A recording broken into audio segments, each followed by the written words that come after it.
अस्सलाम वालेकुम दोस्तों, MS एक्सेल के अंदर ऑटो सीरीज़ कैसे क्रिएट करेंगे। पहले आप इसका डेमो देखिए। यहाँ पे मैं बी कॉलम के अंदर कोई भी अमाउंट मेंशन करता हूँ तो देखिए क्या हो रहा है, यहाँ पे ऑटो सीरीज़ क्रिएट हो रही है। तो MS एक्सेल के अंदर इस तरह की डायनामिक सीरीज़ हम लोग कैसे क्रिएट कर सकते हैं। मैं हूँ आपका दोस्त Mohammad Shahzad. Let's begin this practice file. चलिए, यहाँ पे मुझे सीरीज़ क्रिएट करवानी है अमाउंट के कॉलम के बिहाफ के ऊपर। तो उसके लिए यहाँ पे हम लोग दो फार्मूलाज यूज़ करेंगे, एक होगा रोज़ का फार्मूला और दूसरा होगा इफ़ का फार्मूला। तो सबसे पहले हम लोग यहाँ पे रोज़ के फार्मूले को समझ लेते हैं कि वो काम कैसे करता है। यहाँ पे लगाते हैं रोज़ का formula is equal rows bracket start. अब वो कह रहा है एरे, तो मुझे इस सेल से काउंट करनी है कि कितनी रोज़ हैं। ठीक है, E5 यहाँ पे आ गया।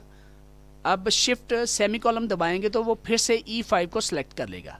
ठीक है, पहले E5 के ऊपर हम लोग इस सेल को कर देंगे लॉक, F4 की दबा के इसको कर देंगे लॉक। ठीक है, अब यहाँ पे मैं ब्रैकेट को क्लोज करके एंटर की दबाऊंगा तो देखिए क्या हुआ, यहाँ पे वो बता रहा है कि ये 1 नंबर रो है। ठीक है, क्योंकि हमने यहाँ से इसका एरे दिया था। तो अब अगर मैं इसको नीचे की तरफ ड्रैग करता हूँ तो देखिए क्या हो रहा है। अब अगर मैं यहाँ पे 4 के अंदर डबल क्लिक करता हूँ तो देखिए उसने बताया कि E5 से लेके E8 तक 4 रोज़ हैं। ठीक है, हमने चूंकि पहले सेल को लॉक कर दिया था F4 की के साथ, तो इसलिए उसका एरे ऊपर से लेके नीचे की तरफ ड्रैग हो रहा है।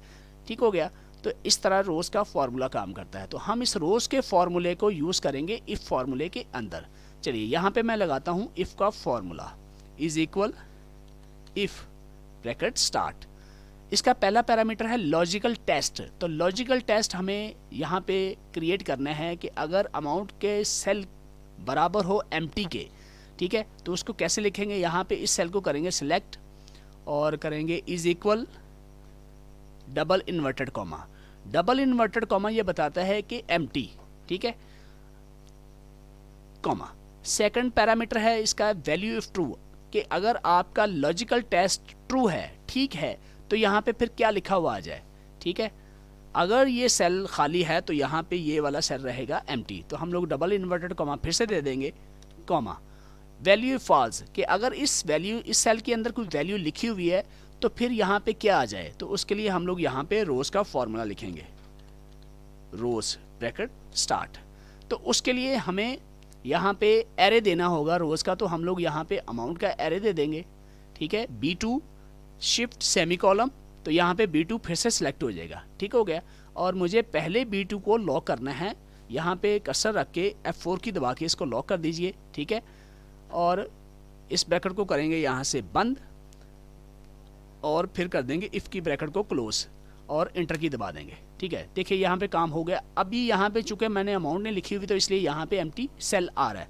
जैसे यहाँ पे मैं अमाउंट लिखता हूँ तो यहाँ पे वैल्यूज़ आ गई। अब मैं इस फार्मूले को पकड़ के नीचे की तरफ कर लेता हूँ ड्रैग। ठीक हो गया, अब मैं जैसे जैसे यहाँ पे मैं लिखता जाऊँगा वैल्यूज़, वैसे वैसे यहाँ पे सीरीज़ क्रिएट होती जाएगी। तो इस तरह हम लोग यहाँ पे डायनामिक सीरीज़ हम लोगों ने क्रिएट कर ली। अब क्या होता है कि सम टाइम हमें यहाँ से कुछ रोज़ को करना होता है डिलीट। ठीक है, तो जैसे देखिए यहाँ पे मैं यहाँ पे इन 2 रोज़ को करता हूँ डिलीट, तो देखिए मैजिक क्या हुआ कि सीरीज़ ऑटो क्रिएट ही रही, सीरीज़ के अंदर से वो चेंज नहीं हुआ।